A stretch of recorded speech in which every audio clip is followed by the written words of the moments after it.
நான் சொன்ன சம்சாரம் எந்தன் சங்கீதம் இதை கண்டு கொள்ள முடியாமல் ஆர்ப்பாட்டமா தண்ணீரிலே முகம் பார்க்கும் ஆகாயமே நல்ல பன்னீரிலே நீராடும் பூந்தோட்டமே இன்னார்க்கு இன்னார்தான் சாமி சொன்னதம்மா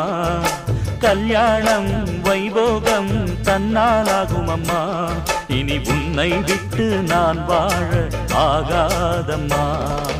தண்ணீரிலே முகம் பார்க்கும் ஆகாயமே நல்ல பன்னீரிலே நீராடும் பூந்தோட்டமே